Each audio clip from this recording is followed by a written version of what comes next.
Tous et chacun pour la réduction de la mortalité maternelle et néonatale au Mali. La caravane médiatique est en première région. Le village de Tolodo a été la première étape où les chiffres sur la malnutrition sont alarmants. Le président mauritanien évacué d'urgence pour Paris après avoir essuyé un tir de balle ce soir. La polémique porte sur le caractère volontaire ou involontaire de l'acte. CAN Afrique du Sud 2013, le match Sénégal-Côte d'Ivoire interrompu suite à des violences. Le deuxième but ivoirien marqué par l'incontournable Didier Drogba a fait déborder le vase. Nous sommes dimanche 14 octobre. Mesdames et messieurs, bonsoir et bienvenue à cette édition. La caravane médiatique de la campagne Tous et chacun pour la réduction de la mortalité maternelle et néonatale dans notre pays était à son deuxième jour. La caravane qui a quitté Bamako hier samedi a visité les réalisations des projets de World Vision à Djema et suivi une conférence des autorités locales et des partenaires dans la lutte contre la malnutrition des enfants. La toute première étape, je le disais d'ailleurs dans le titre, a été le village de Tolodo où les chiffres sur la malnutrition des enfants pour l'année en cours ont été qualifiés d'alarmants. Envoyés spéciaux Aboubacar Traoré et Tchissera Emmanuel Dambélé. Ils sont journalistes de la presse privée et publique, artistes et représentants d'associations de professionnels de la santé à quitter Bamako ensemble pour faire le tour de 3 régions du Mali, Kaï, Koulikoro et Mopti. L'initiative est du ministère de la Santé et de ses partenaires à travers la campagne Tous et chacun. Elle vise à amener les hommes de médias à documenter et à disséminer les bonnes pratiques des intervenants en matière de nutrition de l'enfant et de soins essentiels. Déjà dans les 4 villages de l'aire de santé de Tolodo, cercle de Djema, quelques 229 cas de malnutrition ont été enregistrés en 2012. Avec l'appui des partenaires comme Save the Children, nous avons renforcé le dépistage. Donc ça nous a révélé un peu des chiffres un peu alarmants. Et le nombre de cas d'admission de janvier jusqu'à nos jours, ça dépasse les 100 cas pour les malnutritions modérées. Et pour les cas sévères, le nombre de cas d'admission, ça dépasse quand même une quarantaine. Donc, ce qui veut dire que ces chiffres-là sont un peu alarmants par rapport aux autres années. Mais cela s'explique aussi par l'engagement des partenaires, parce que Save the Children est venu nous appuyer. Dans cette ère de santé où en moyenne 12 à 13 naissances sont enregistrées par mois, près de 6 ONG, organisations de la société civile et agences des Nations Unies sont aux côtés des populations dans la lutte contre la malnutrition et la protection de l'enfance. Leurs objectifs ciblés permettent d'atteindre des résultats tangibles dans la perspective du renforcement des efforts du Mali pour l'atteinte des points 4, 5 et 6 des objectifs du millénaire pour le développement relatifs à la santé de la mère et de l'enfant. En la matière, un rapport 2011 de l'UNICEF classe le Mali parmi les pays ayant le taux de mortalité infantile le plus élevé. 342 enfants y meurent chaque jour avant leur 5e anniversaire et plus du tiers de ces décès est imputable à la malnutrition.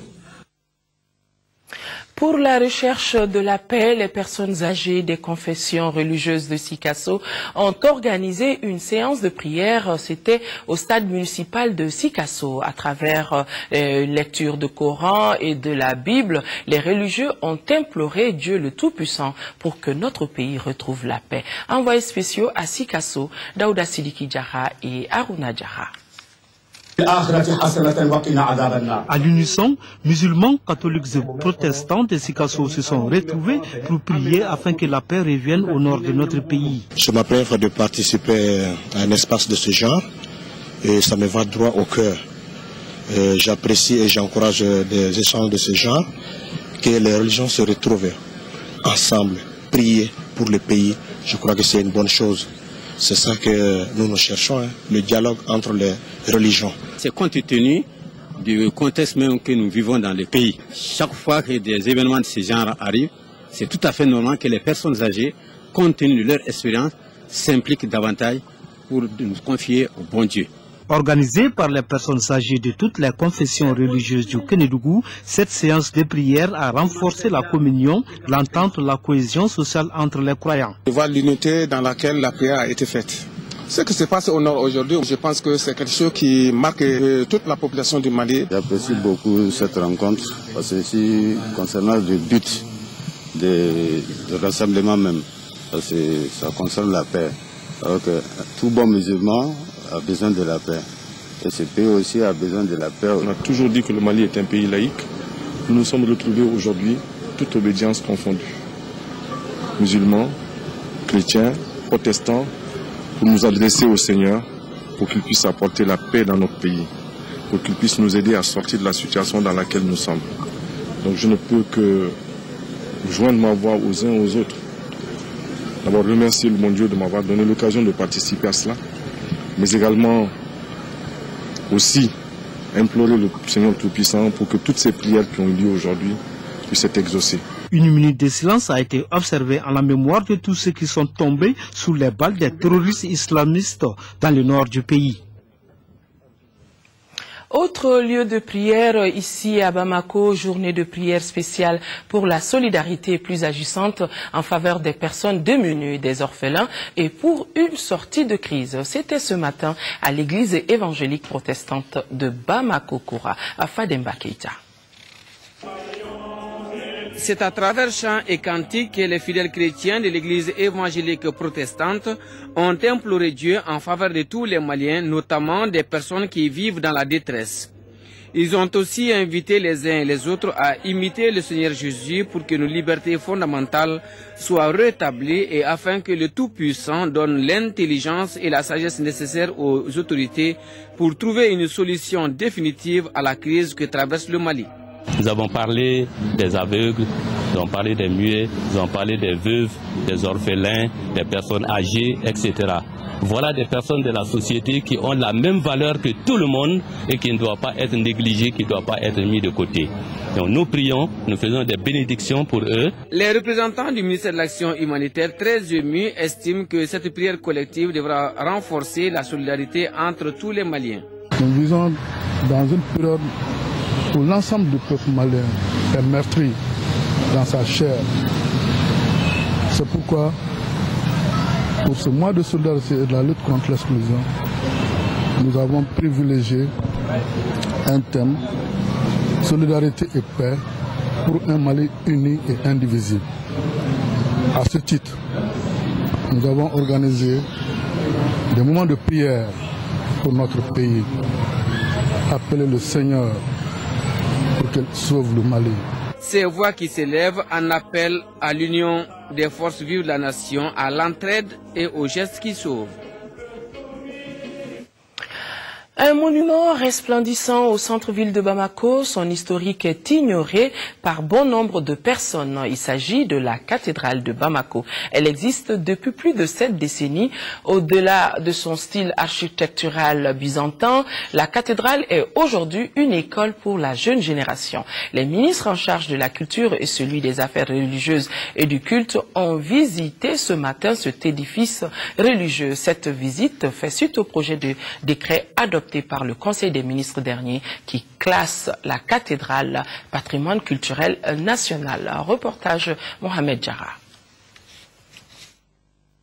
Cela fait 76 ans que la cathédrale de Bamako a été construite. Elle a été inaugurée précisément en 1936 par Monseigneur Paul-Marie Moulin. Sa réalisation a duré 11 ans. Compte tenu de l'importance de cet édifice religieux, le gouvernement a décidé au cours du Conseil des ministres du mercredi 10 octobre dernier de le classer patrimoine culturel national. Il était donc du devoir des responsables des ministères dont relève ce monument d'approfondir leur connaissance sur le fonctionnement de la cathédrale. Peu de gens savaient où se trouvait la première pierre de ce bâtiment. Les visiteurs l'ont découverte. Ici repose Monseigneur Luc Sangaré, l'archevêque décédé en 1998. Bref, tous les compartiments ont été visités.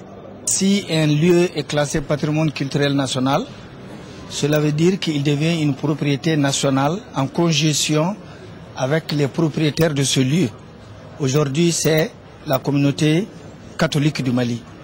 La cathédrale est bâtie en pierre sur une superficie de 576 mètres carrés. Selon un document officiel que nous avons reçu, de 1936 à 1957, la cathédrale était le seul lieu de culte officiel pour les chrétiens du Mali. L'adoption du décret classant la cathédrale et les sites associés dans le patrimoine culturel national est une bonne chose. Ça témoigne en suffisance l'expression de la laïcité de l'État. Ça nous rassure et ça nous donne confiance en nous-mêmes et ça nous permet aussi de prier pour le pays, surtout dans cette situation difficile que nous traversons.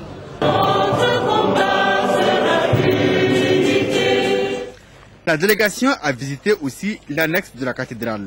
Ici, on nous apprend que ces bâtiments ont été construits bien avant les années 1920. Les visiteurs se sont enfin recueillis devant la statue de Marie avec un seul vœu, le retour de la paix au Mali. L'actualité hors de nos frontières, le président mauritanien a reçu hier soir une balle. Il a été opéré, il a été évacué ce matin sur Paris et sa vie n'est pas en danger, mais demeure tout de même une confusion sur les circonstances de l'acte. Premier sujet de l'actualité sur le continent. Le président mauritanien évacué vers la France, Mohamed Ould Abdelaziz, a été légèrement blessé par balle samedi soir. Que s'est-il passé exactement? Selon la version officielle, le président aurait été victime d'un tir involontaire d'une patrouille militaire. Mais selon d'autres sources, il aurait été directement pris pour cible par un homme armé. Mohamed Ould Abdelaziz semble en tout cas hors de danger. Il est apparu à la télévision avant son évacuation. Nkosazana Dlamini Zuma est arrivée à Addis Abeba. La Sud-Africaine prendra officiellement ses fonctions demain lundi à la tête de l'Union africaine. C'est la première femme à accéder à ce poste. Son défi, redonner un nouveau souffle à une organisation souvent taxée d'immobilisme. Elle devra également faire oublier les divisions entre francophones et anglophones exacerbées pendant la bataille pour son élection face au Gabonais Jean Ping. Je suis ici en tant qu'Africaine et je traiterai chacun en tant qu'Africain, peu importe d'où il vient. Premier dossier parmi les plus brûlants, l'intervention militaire au nord du Mali. La question du Mali au centre de la visite du ministre de l'Intérieur français en Algérie. Mission de Manuel Valls, lever les réticences algériennes à une intervention militaire au nord du Mali tenue par les islamistes. S'il a reconnu qu'il existait des nuances sur le dossier, le ministre algérien des Affaires étrangères a estimé que ces différences étaient souvent exagérées. La clôture du 14e sommet de la francophonie à Kinshasa avec l'adoption de plusieurs résolutions. Sur le Mali, la francophonie prône la négociation tout en soutenant l'intervention militaire. Sur l'est de la République démocratique du Congo, l'organisation demande à l'ONU des sanctions contre les responsables des exactions. Le prochain sommet se tiendra dans 2 ans au Sénégal. Le 14e sommet de la francophonie a bel et bien pris fin aujourd'hui à Kinshasa, un sommet qui a consacré l'essentiel de ses travaux sur la démocratie et le respect des droits de l'homme. Et François Hollande aura été on ne peut plus clair en recevant et le président Kabila et son opposition sur la question. Le leader de l'opposition congolaise, Étienne Tshisekedi, qui revendique la victoire aux élections présidentielles, a quitté sa résidence surveillée de Limété pour s'entretenir quelques instants avec le chef de l'État français. S'il n'exerce pas la réalité du pouvoir, le président de l'UDPS se présente pourtant comme un président élu qui partage les mêmes valeurs que François Hollande. Ce sont des frères qui se sont retrouvés ensemble. Il n'y a pas de déception. Quoi. Au contraire, je viens de vous dire, depuis le Sénégal, il n'a fait qu'affirmer des valeurs pour lesquelles 32 ans, je me suis battu pour ces valeurs-là, pour qu'elles soient établies au Congo. En marge du sommet de la francophonie et des rencontres officielles, le président français a valorisé la société civile et l'opposition congolaise. Il a rappelé l'exigence démocratique et les avancées arrachées concernant la création d'une commission des droits de l'homme et un rééquilibrage de la commission électorale. Nous n'allons pas nous arrêter là et qu'au lendemain de ce sommet, nous continuerons à faire preuve de vigilance et d'exigence. Dernier geste avant de quitter Kinshasa, il a inauguré la médiathèque Floribert Chebeya. Ce militant des droits de l'homme, abattu par des hommes proches du pouvoir et dont le procès traîne en longueur. Pèlerinage 2012, la commission d'encadrement rend visite aux pèlerins maliens pour cette dernière phase. Il est important de s'assurer de l'état de santé de l'ensemble des pèlerins, de leurs conditions d'hébergement et de restauration. Notre envoyé spécial fait le point. Cette visite, conduite par le superviseur du pèlerinage, a commencé par l'infirmerie. À ce niveau, une vingtaine de patients attendaient d'être consultés et soignés. La vieille Yama Fomba souffre d'une enflure au pied. Aujourd'hui ça va, mais hier c'était grave, dit la malade.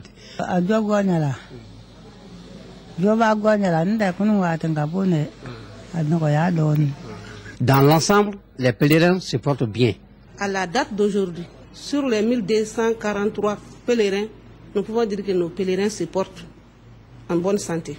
Nous sommes déjà à 515 consultations. Nous avons 2 patients qui ont été admis au niveau des hôpitaux saoudiens, mais ils se portent très bien. Les difficultés que nous avons, ça c'est pratiquement le comportement des diabétiques et des antihypertenseurs. Soit ils ne respectent pas leur régime, soit ils sont venus avec un petit stock de médicaments, alors que la couverture médicale ne peut pas couvrir l'ensemble des besoins en médicaments. Après l'infirmerie, la visite s'est étendue à tous les 3 sites abritant les pèlerins, chambre par chambre, à commencer par les personnes âgées.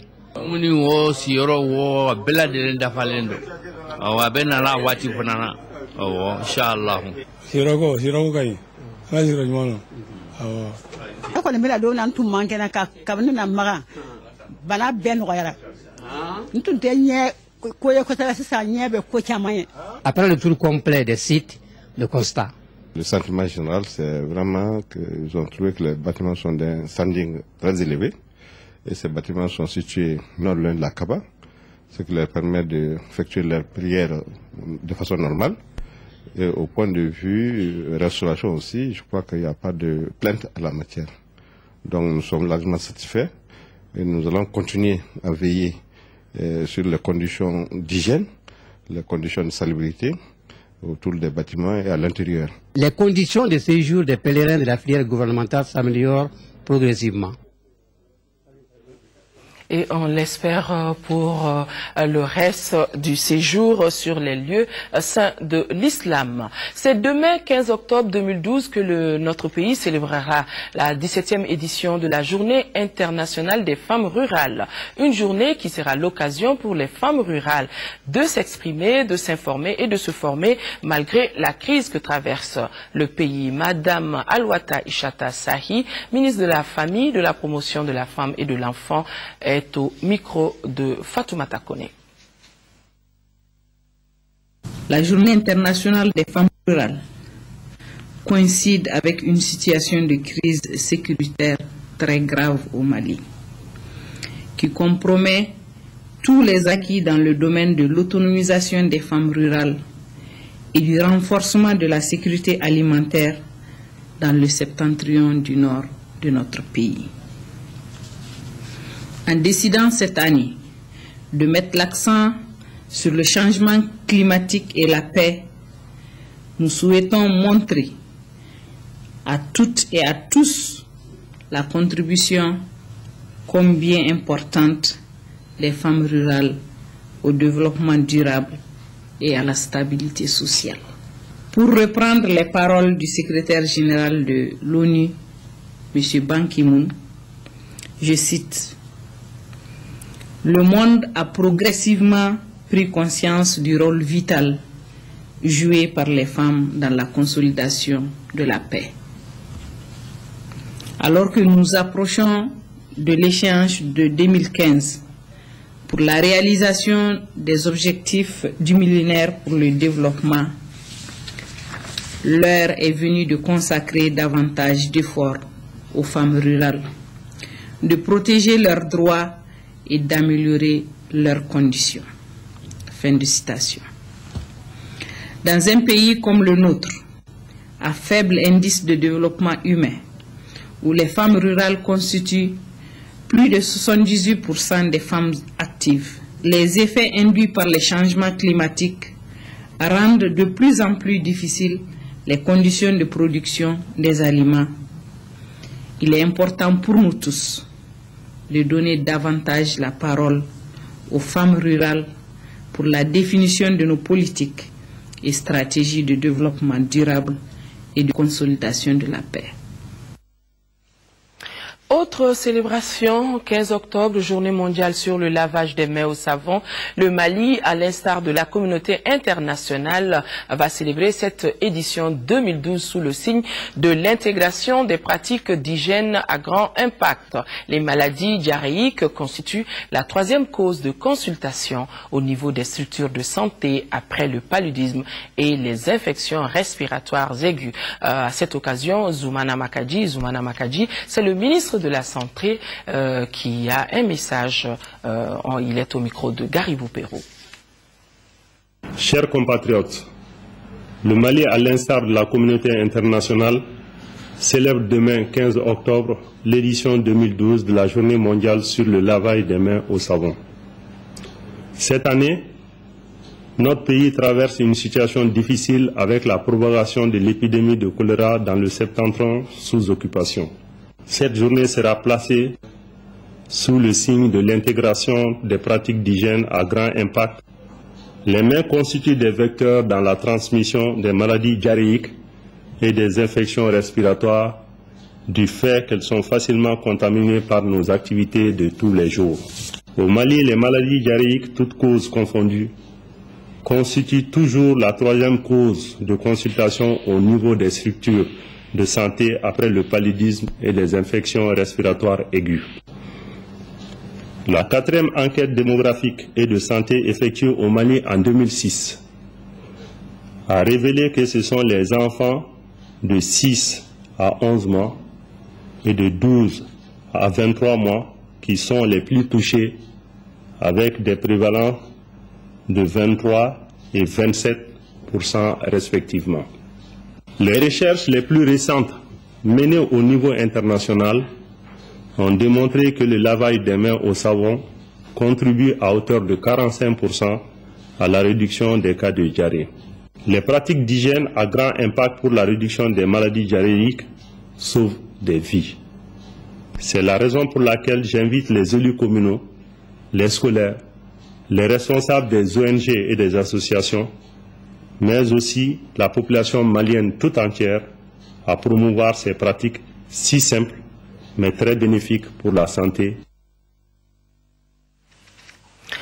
La mairie de la commune 4 du district de Bamako a procédé au lancement de son projet ACI 2000, un projet qui vise à embellir davantage la zone et faire de cette zone une résidence où il fera bon vivre en faveur des autres quartiers de la commune 4. Le coût global du projet est estimé à plus d'1 milliard de francs CFA. Fatim Kone. L'insécurité, l'inondation, l'assainissement, l'éclairage public sont entre autres problèmes récurrents de viabilisation de la zone ACI 2000. Pour résoudre tout cela, la mairie de la commune 4 vient de lancer un projet ACI 2000.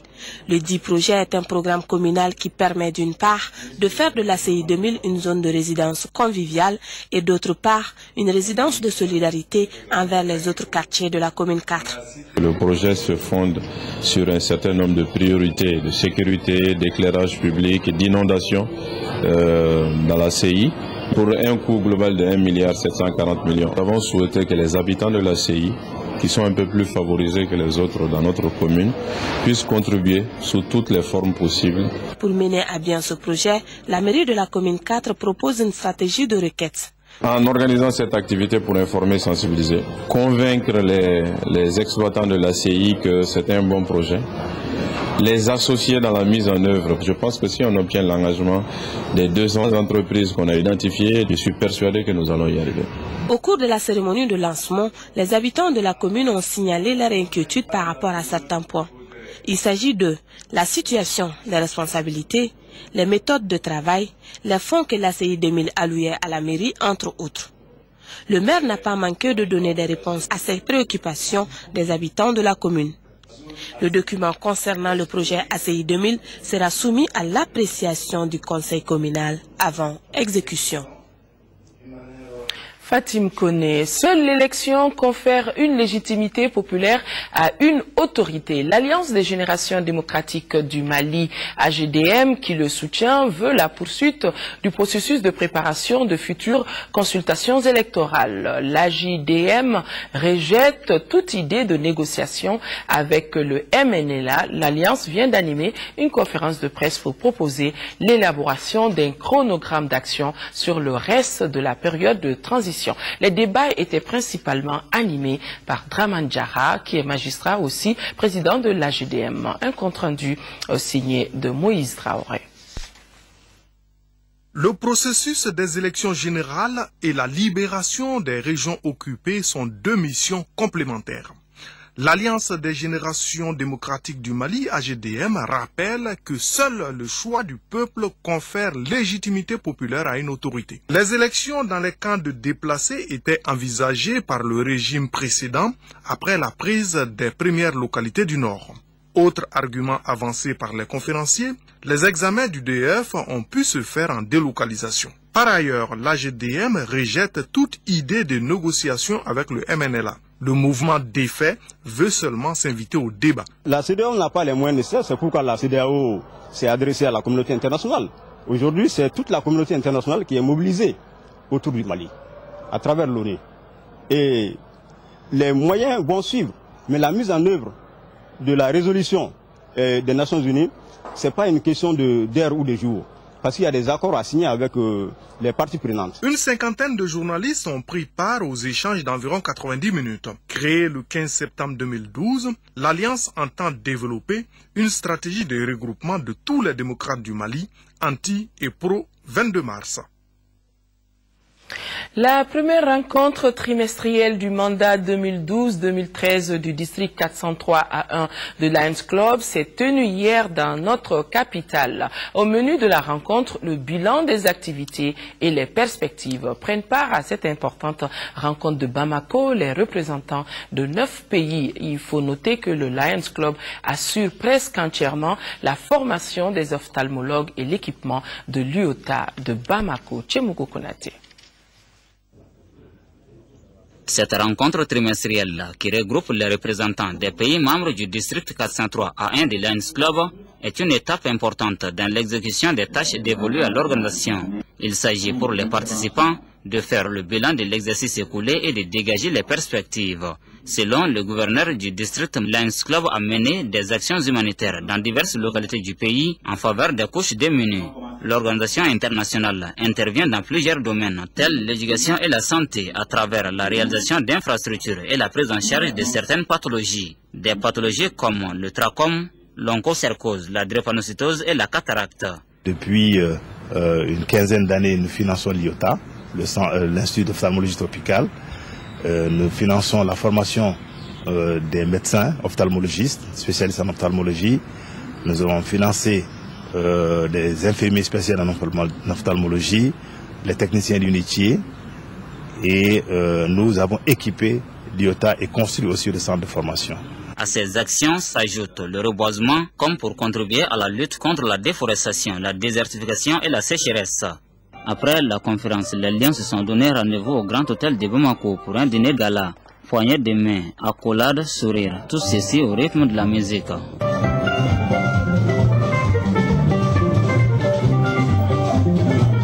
Voilà le décor de cette soirée ayant enregistré la présence de certains membres du gouvernement. Soirée au cours de laquelle le médiateur de la République du Mali a reçu des mains du gouverneur de l'organisation une distinction.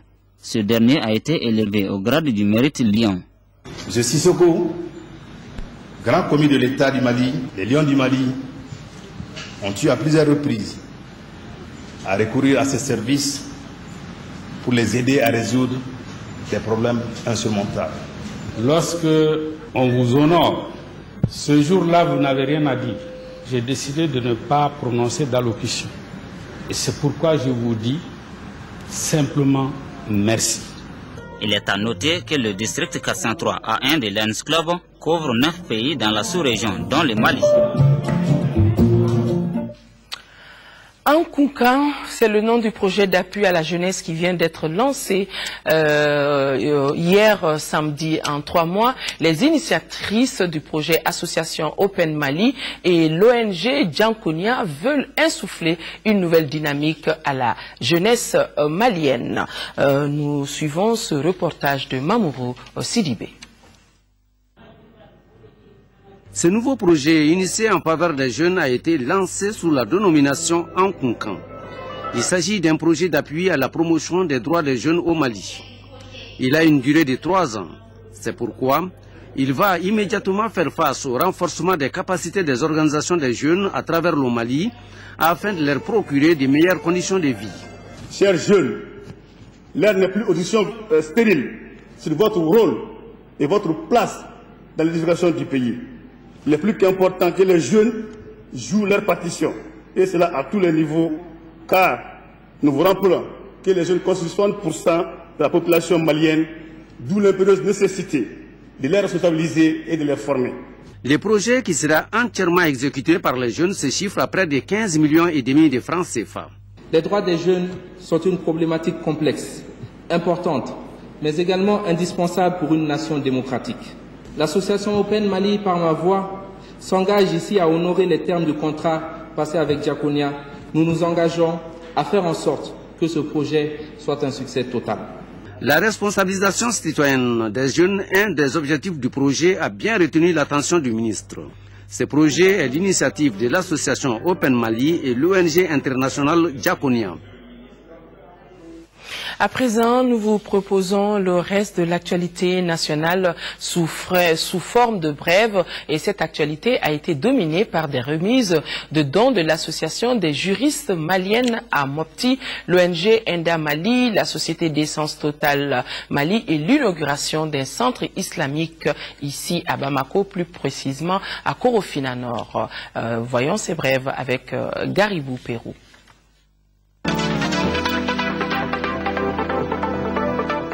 L'association des juristes maliennes vole au secours des victimes du Nord, surtout les femmes et les filles. C'est à travers la remise de 175 kits de dignité. La cérémonie de remise de dons s'inscrit dans la protection et la prise en charge des victimes de violences basées sur le genre. Les kits distribués sont composés de seaux, de pagnes, de savons, serviettes hygiéniques, de sandales, de t-shirts, d'eau de javel, de crèmes, de paracétamol et moustiquaires imprégnés. Cette opération qui concerne les sites de Bamako, Kati et Mopti a coûté 9 250 000 francs CFA. La cérémonie de remise des dons aux femmes et filles déplacées de Mopti était présidée par le conseiller aux affaires administratives et juridiques du gouverneur de région de Mopti, la représentante de l'ONU, les femmes et plusieurs autres personnalités. L'ONG Enda Mali, avec l'appui de ses partenaires, vient en aide aux parents d'enfants démunis des communes 1, 2, 3 et 4 en leur apportant du matériel scolaire pour leurs enfants. 644 enfants de parents au moins limités, répertoriés dans ces communes-cités, ont reçu des kits scolaires d'une valeur de plus de 10 500 000 francs CFA. Enda Mali, ONG humanitaire, avec ce geste, entend faire accéder tous les enfants à l'éducation. La remise des kits qui a eu lieu au Carrefour des Jeunes s'est déroulée en présence des responsables de l'Académie Rive Gauche et des parents des enfants bénéficiaires accompagnés par leurs différents maires. Environ 7 millions de francs CFA, c'est la valeur d'un lot de fournitures scolaires que la société Total Mali a décidé d'offrir aux élèves de 6 écoles fondamentales. La remise s'est déroulée hier matin à l'école Mamacham en commune 2 du district de Bamako. Le don s'inscrit dans le cadre des activités de développement durable entreprises par la société. L'objectif est de contribuer à l'éducation des enfants en matière de respect du code de la route. Un objectif qui, selon les responsables de la société, cadre avec le processus de sensibilisation enclenché par les autorités du pays à l'adresse des usagers de la circulation. 16 000 cahiers pour une valeur de 5 millions de francs CFA, c'est l'aide de la Ligue des imams et érudits pour la solidarité islamique du Mali aux élèves déplacés du Nord à Bamako. Les deux académies d'enseignement de Bamako ont reçu le don à travers le Haut Conseil islamique. Le geste, selon le président de la Ligue des imams et érudits, s'inscrit dans le cadre du mois d'octobre, mois de la solidarité de la lutte contre l'exclusion au Mali. La cérémonie de remise a eu lieu ce matin au siège de la Ligue à Missira en commune 2. En présence du ministre en charge de l'éducation, de l'alphabétisation, de la promotion des langues nationales et de l'instruction civique, accompagné de son collègue des affaires religieuses et du culte. Alakamaton, c'est le nom du centre d'éducation islamique qui vient d'ouvrir ses portes à Korofina Nord. Composé de 3 salles de classe, une mosquée, une salle de professeurs et une direction, le centre a coûté 4 600 000 francs CFA. Il permettra désormais aux femmes et aux enfants d'approfondir leurs connaissances dans la culture islamique. Les responsables de ces centres ont profité de cette cérémonie d'inauguration pour prôner la tolérance, le dialogue, des valeurs essentielles de la religion musulmane. Sport dans ce journal éliminatoire CAN Afrique du Sud 2013. Beaucoup de violence hier soir au stade Léopold Sédar Senghor de Dakar. Après le deuxième but ivoirien, le match a dû être interrompu. Les supporters sénégalais, refusant le but, ont tout simplement jeté des projectiles et envahi la pelouse. Et c'est Yaya Touré pour le compte de la Côte d'Ivoire. La Côte d'Ivoire mène 1-0 contre le Sénégal samedi soir au stade Léopold Sédar Senghor de Dakar. À la 68e minute, à la suite d'une main, l'arbitre siffle un penalty pour les éléphants. Penalty concrétisé à la 70e minute par le capitaine ivoirien Didier Drogba, déjà auteur du premier but de son équipe. Et par le même buteur, Didier Drogba. Les supporters sénégalais crient à l'erreur et au complot. Ils mettent en cause l'arbitrage, la Confédération africaine de football et son président. 20 minutes de la fin. Issa Hayatou doit quitter la Confédération africaine de football. C'est lui qui a tout manigancé pour que le Sénégal et la Côte d'Ivoire se rencontrent aujourd'hui. Et il a mis des arbitres qui, chaque instant, tout le monde voit ce qui se passe au niveau des matchs sénégalais. Vraiment. Les arbitres nous pénalisent. Je suis déçu, extrêmement déçu de la qualité des arbitres qu'on nous amène. Mais si on veut jouer vraiment au football, on doit nous amener des arbitres vraiment compétents. À la 73e minute, le feu est allumé en tribune. Des cailloux, des bouteilles, des canettes, des projectiles de toutes sortes sont lancés sur la pelouse. L'arbitre arrête le match. Les joueurs des deux équipes sont regroupés au centre du terrain avant d'être évacués sous autoprotection. Dans ces conditions, je suis triste pour le football africain aujourd'hui. Je suis triste pour le Sénégal parce que jusqu'alors nous avions du Sénégal l'image d'un pays de démocratie, un pays où la contradiction est inscrite pratiquement dans les habitudes, un pays où je pensais qu'on acceptait sportivement la défaite. C'était un match de barrage pour la Coupe d'Afrique des Nations 2013 en Afrique du Sud et il était dominé par des lions de la Teranga qui ne parvenaient pas à concrétiser. De la déception chez les spectateurs sénégalais, sans doute il y en avait, mais après les incidents de samedi soir, ils s'exposent à de lourdes sanctions et à la réprobation générale. Après Nahawa Doumbia et Habib Koïté, l'Institut français du Mali poursuit sa série de programmation des artistes et autres groupes musicaux de notre pays. C'est dans cette optique que l'orchestre mythique de Mopti, mythique c'est le mot, le Kanaga au grand complet s'est produit ce week-end.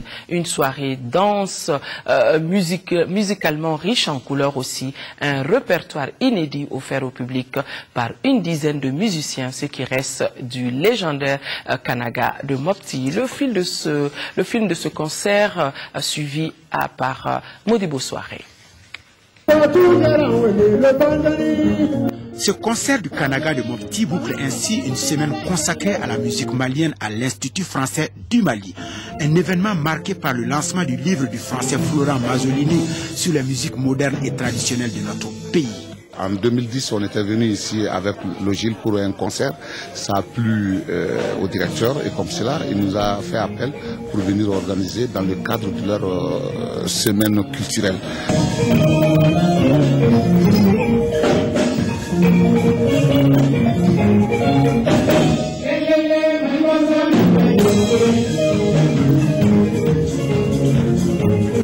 De sa création en 1969 à nos jours, le Kanaga s'est toujours distingué comme l'une des meilleures formations musicales du Mali.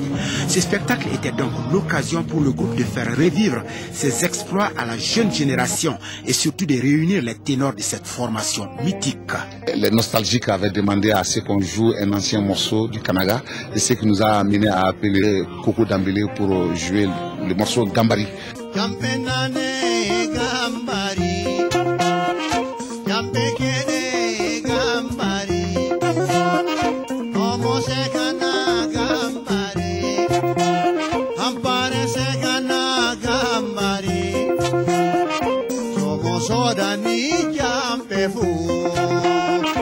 Une quinzaine de titres interprétés, des chansons inspirées des différentes sonorités du Mali. En somme, l'orchestre nous invite au rythme et à la danse. Le Kanaga, non inspiré de la tradition des Dogons, est en lui-même une chorégraphie accompagnant la danse du masque, le plus représentatif de la cosmogonie Dogon. Nous chantons l'amour, nous chantons l'entente, nous chantons aussi la bravoure de nos gens. Le groupe conjugue parfaitement guitare électrique incandescente, lyrisme vocal, orgue, cuivre épatant et mélodie d'un autre temps. Avec seulement 3 albums à son actif, le Kanaga, cet orchestre régional de la Venise malienne, a besoin aujourd'hui de l'appui de tous pour retrouver son lustre d'antan.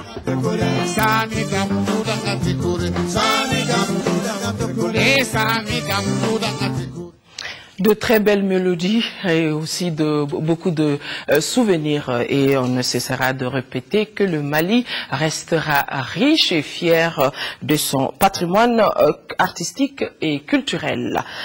Avant de boucler ce journal, cette annonce, l'information reste en continu sur cette chaîne. Après donc ce journal, vous aurez rendez-vous avec Débat de Cité. Niaza Koulibaly et Abbas Famrouri Traoré s'entretiendront avec leurs invités sur le rôle et la place des citoyens dans la construction démocratique.